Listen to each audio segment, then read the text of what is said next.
pour que nous comprenions tous que le Mali, c'est le seul bien que l'on a en commun. Et que chacun de nous a le devoir, la responsabilité de le bâtir. Et finalement de se dire que les personnes sont passagères, mais le pays reste. Le pays va rester. Oui. Donc chacun doit apporter sa petite contribution à la construction de ce pays.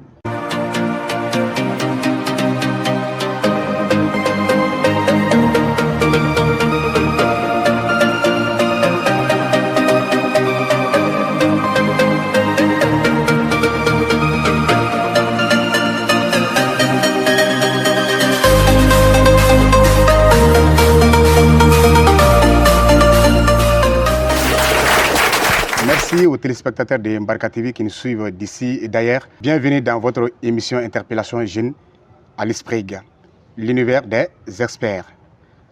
Alors, sans l'implication citoyenne, pas de Mali croix.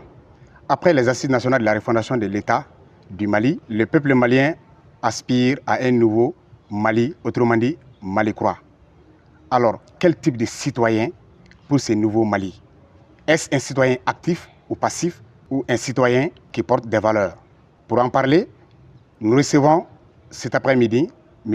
Boura Bokoum, un jeune leader très engagé qui a des qualités très rares ici au Mali. M. Boura Bokoum, bonjour. Bonjour, M. Sangari. Comment allez-vous? Ça va, Dieu merci. Vous-même? Et merci d'avoir accepté notre invitation. Merci. Et quand on a annoncé votre participation à notre émission, il y a eu beaucoup de réactions. Alors, comment vous vous sentez par rapport à ces réactions-là? Je suis content. Ça fait plaisir chaque fois qu'une information nous concernant est relayée et partagée. Cela dénote d'un certain respect ou d'une estime qu'on a à notre endroit. Donc, je suis très content de cela. Et je dis merci aussi à tous ceux qui ont partagé, aimé et ont contribué à ce qu'on ait cette audience pour pouvoir aussi être là et parler de ce sujet important. D'accord. Alors, je précise qu'il est le sortant de l'école politique et démocratique de l'Institut néerlandais pour la démocratie multipartite, promotion Fili Dabo Sissoko. Alors, M. Boura Bokoum, on va rentrer dans le vif du sujet. Alors, qu'entendez-vous de la citoyenneté? Ok, merci beaucoup. Mais avant de vous répondre, vous me permettrez de rendre grâce à Allah pour le souffle de vie au quotidien. Et également vous dire merci pour l'invitation que vous avez bien voulu m'adresser dans le cadre de ce premier numéro d'interpellation des jeunes.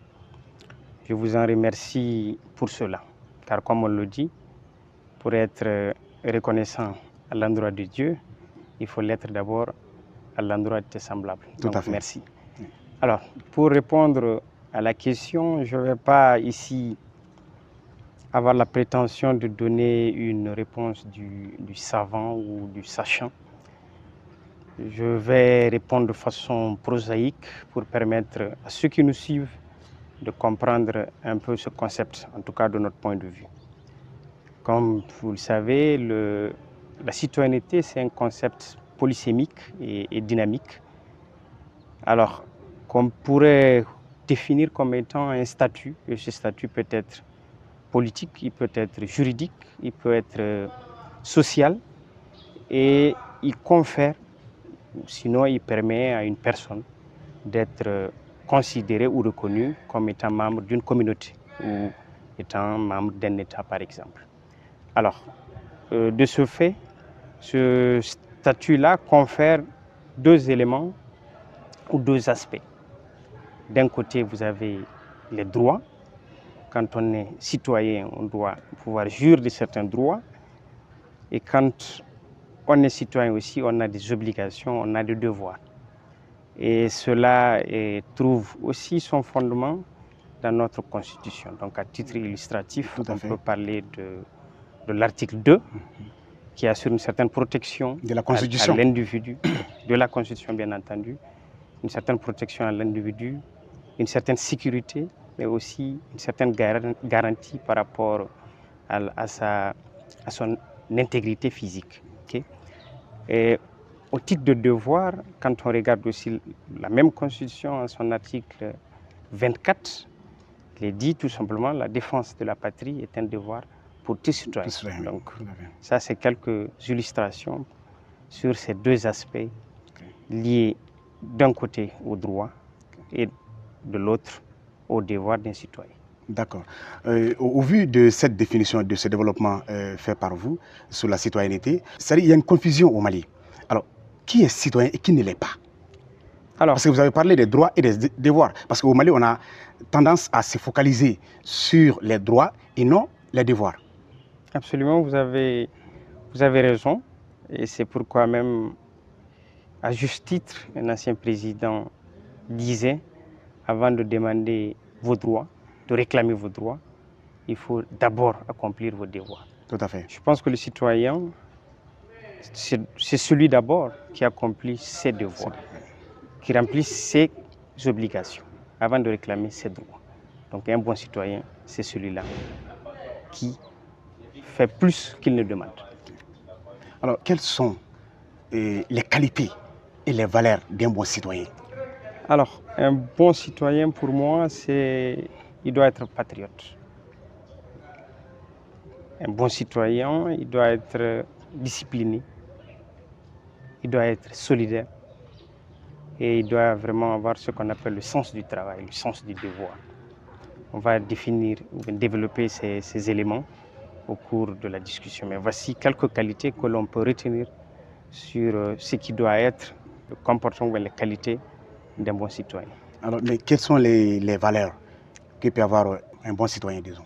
Un bon citoyen, il doit être épris quand même des valeurs de patriotisme, comme je l'ai dit tantôt, les valeurs de justice, de la solidarité et de la tolérance. Alors, M. Bourabokoum, au vu des qualités et des valeurs citées par vous, alors est-ce que le nouveau Mali est-il possible, vu aujourd'hui le comportement des citoyens maliens? Oui, il y a de l'espoir, il faut croire. Le nouveau Mali est possible si les Maliens acceptent de travailler pour que ce nouveau Mali soit. Mais quels peuvent être les comportements adoptés? Comportement adopté, nous l'avons dit, il faut d'abord un certain patriotisme dans tout ce que l'on fait. Il faudrait qu'on ait un attachement envers sa patrie. Ça, c'est le premier élément. Le second élément, il faut travailler. C'est le travail. Donc, travailler, ça veut dire quoi? C'est que chacun fasse ce qu'il doit faire. Que le journaliste donne l'information avec toute la neutralité qu'il faut. Que l'enseignant enseigne selon les règles de l'art. Que celui qui se trouve au plus haut niveau serve le pays comme cela se doit. Un peu partout, que chacun fasse son travail. C'est en cela que l'on pourra construire un Mali courant, un Mali courant sera une réalité. Une réalité. Alors, je suis convaincu de cela. D'accord. Alors, question ou réaction des invités après cette courte pause.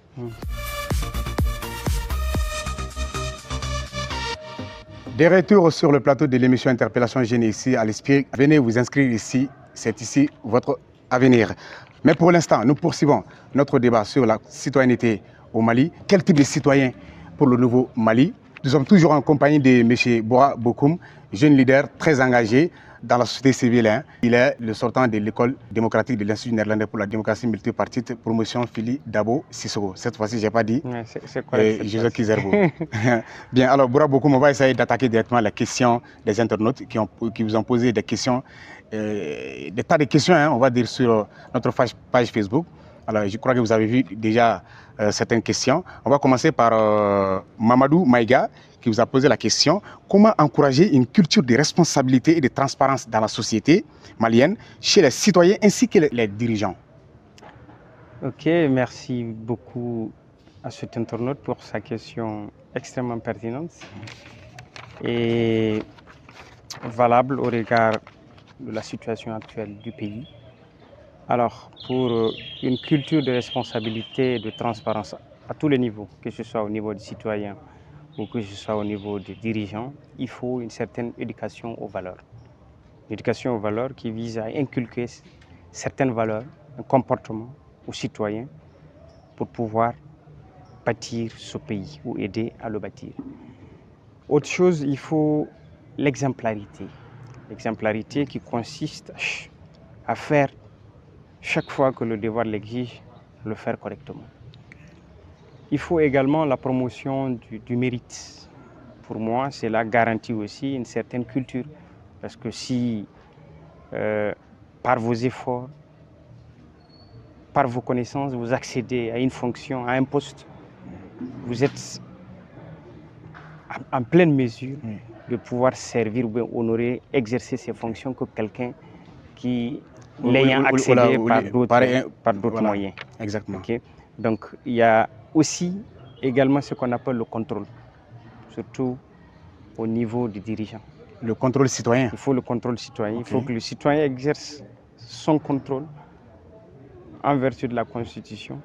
Il faudrait qu'il ait un regard sur comment la cité est gérée et il faudrait un moment qu'il puisse interpeller également. Et pour finir, il faudrait une certaine culture de redevabilité aussi. Chaque fois qu'on de la part des dirigeants. Voilà, de la part des dirigeants, qui consiste. Mais il faut que les citoyens l'exigent. Absolument. Sur eux. Absolument. Ça doit être naturel, mais le citoyen aussi a son rôle à jouer.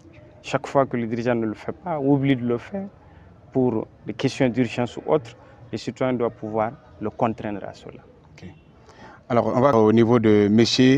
Enfant soldat, Bokari Traoré, on va dire, Bokari Traoré, enfant soldat, qui dit comment être un citoyen modèle pour son pays? Alors, une autre question très importante, hein. Comment être un bon citoyen pour son pays, un citoyen modèle? Modèle, oui. C'est ce qu'on entend régionalement. Effectivement. Le citoyen modèle, pour moi, c'est le citoyen qui est actif.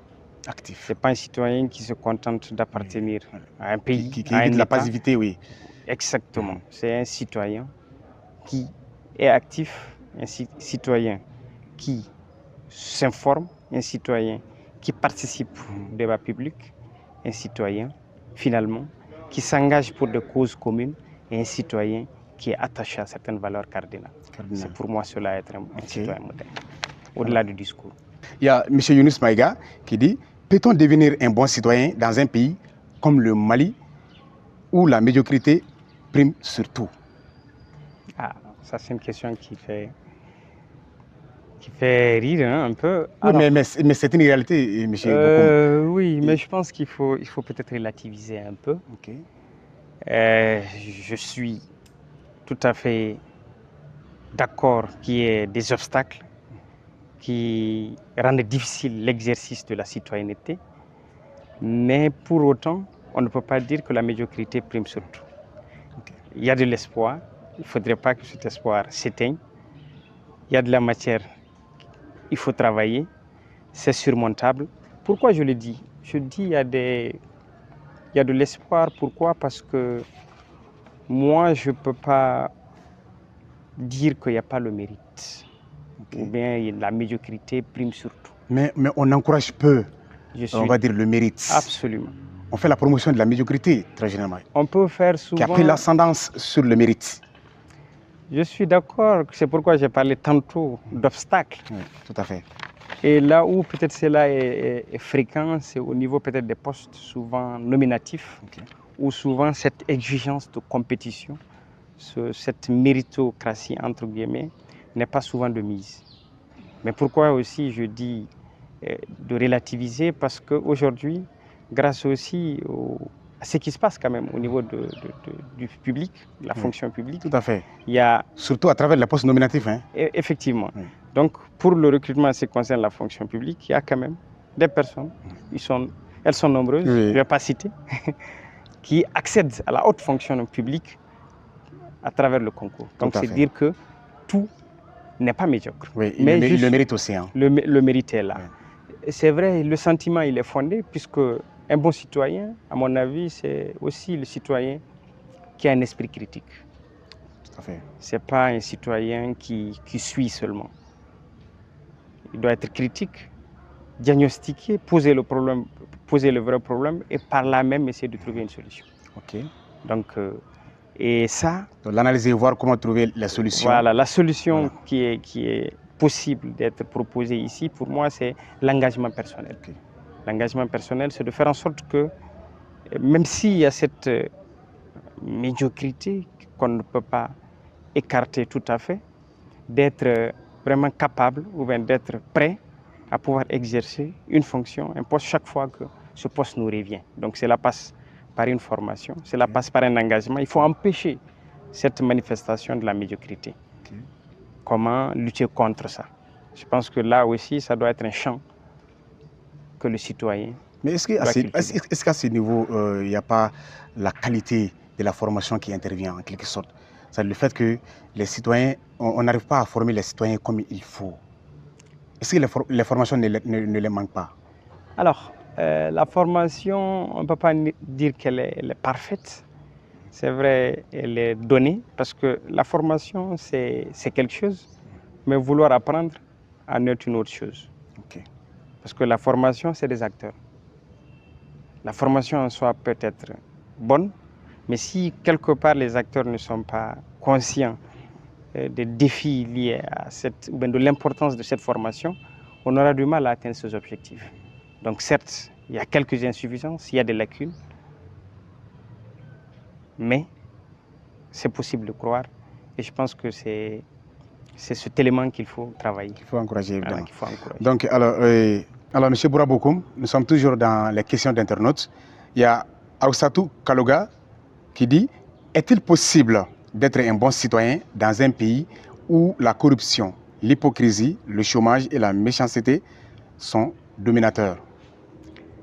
Alors, très bonne question. On va remercier l'internaute pour sa question qui est pertinente.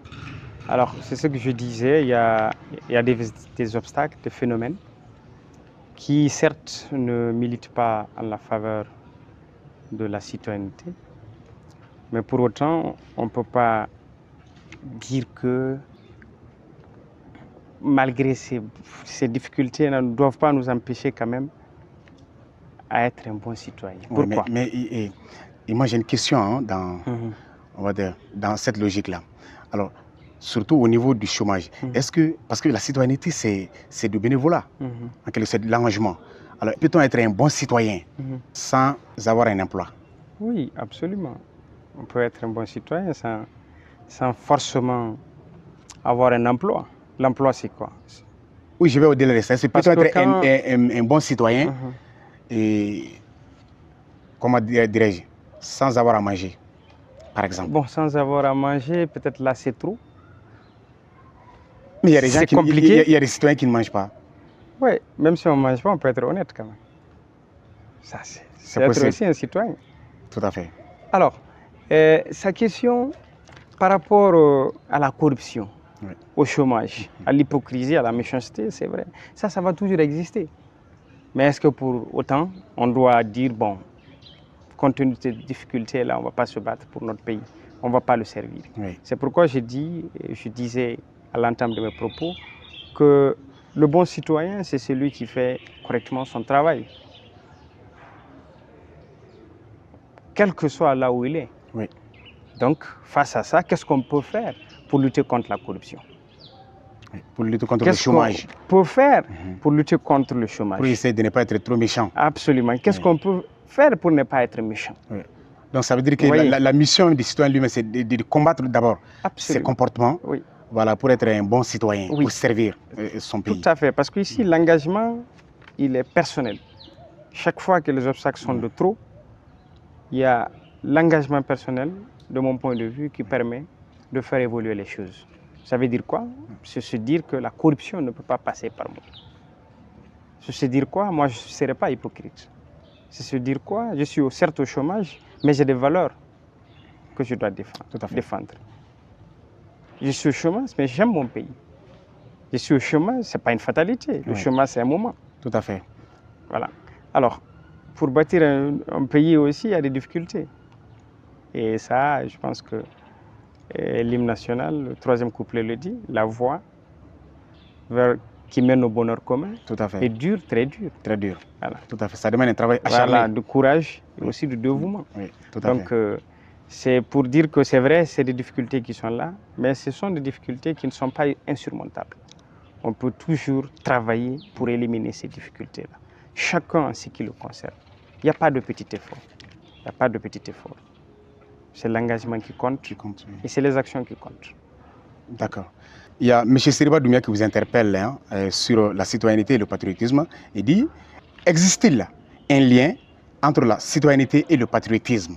Ouais, Parce que vous avez parlé du patriotisme au début de, on va dire, de cette émission. J'ai parlé du patriotisme. Vous avez beaucoup mis l'accent sur le patriotisme, oui. Et on m'a même parlé également du patriotisme, peut-être à la fin, parce que vous dites que c'est la dernière question. Alors, il y a un lien fort entre le patriotisme et la citoyenneté. Ce lien, c'est quoi? Ce lien se matérialise par quoi? Par le dévouement vis-à-vis de sa patrie. On est citoyen, on peut ne pas être un citoyen actif. On ne perd pas la qualité de citoyen. Tout à fait. On jouit des droits, mais on ne fait pas ses objectifs. Donc même les citoyens passifs sont des citoyens. Mais un citoyen passif, c'est pourquoi vous avez dit un bon citoyen. Oui. Si on admet que quand il y a le bon, il y a le mauvais. Le mauvais. Mais même s'il est mauvais, il reste citoyen. C'est comme un Malien. Tout à fait. Voilà. On ne va pas dire qu'il y a un bon Malien et un mauvais Malien. Mauvais Malien. Ce serait catégorisé, sur aucun fondement d'ailleurs. Mais sur le citoyen, on peut parler. C'est pourquoi le lien qui existe, parce que le patriotisme, c'est quoi? C'est un sentiment. Oui. C'est un sentiment vraiment d'attachement. D'appartenance, oui, d'attachement. À sa patrie. Et ce sentiment, comment il s'exerce?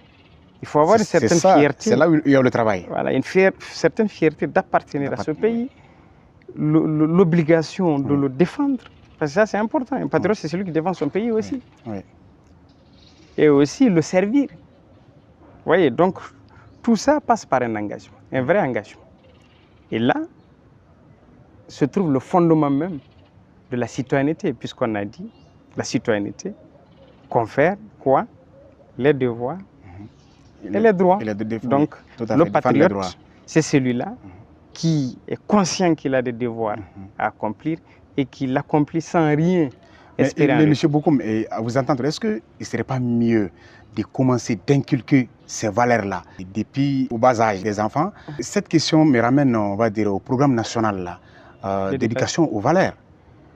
Donc, est-ce que, selon vous, ce programme peut-il aider les enfants à devenir les bons citoyens, vu son contenu? Parce qu'on a présenté le contenu de ce programme-là, on va dire, au président de la transition il n'y a pas longtemps.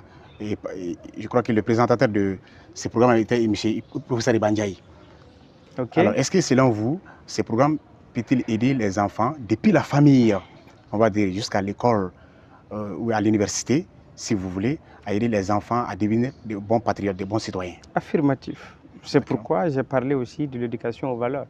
Oui. Sur la question comment cultiver, comment promouvoir une culture de responsabilité et de transparence. Donc ce programme de valeurs, à mon avis, permet justement de résoudre ou de répondre à cette question. Les valeurs qui sont inculquées feront en sorte que le citoyen sera conscient de ce qu'il attend comme devoir dans une société.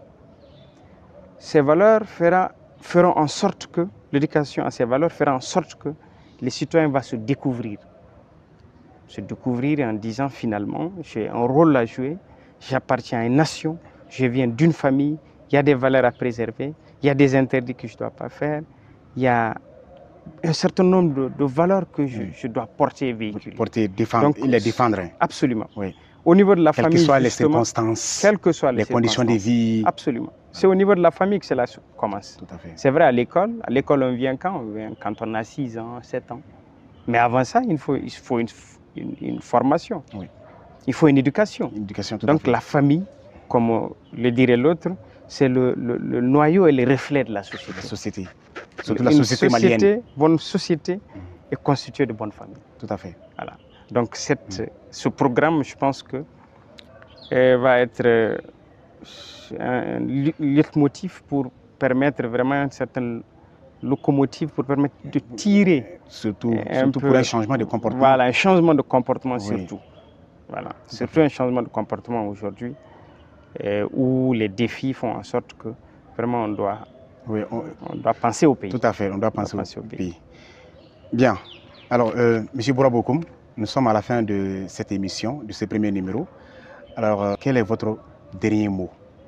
Alors, mon dernier mot, je ne saurais sortir encore sans réitérer ma gratitude pour l'invitation et d'appeler aussi nos concitoyens à travailler pour ce pays. Les inviter pour que nous comprenions tous que le Mali, c'est le seul bien que l'on a en commun. Et que chacun de nous a le devoir, la responsabilité de le bâtir. Et finalement de se dire que les personnes sont passagères, mais le pays demeure. Le pays va rester. Oui. Donc chacun doit apporter sa petite contribution à la construction de ce pays. Et le pays, c'est comme une usine, comme le dirait l'autre. Chaque pièce, petite ou grande, a un rôle à jouer. Et ce rôle pourrait conditionner même la bonne marche de toute l'usine. Tout à fait. Chacun doit faire un peu, chacun doit faire quelque chose pour aider à relever ce pays à aller de l'avant. Alors, M. Boura Bokoum, on vous remercie infiniment pour votre participation à ce premier numéro d'interpellation jeune. Alors, maintenant, on remercie également nos partenaires, ISPRIG et l'école de santé Aminata Dabo. Alors, ainsi prend fin ce premier numéro d'interpellation jeune ici à l'ISPRIG. On se dit à la prochaine.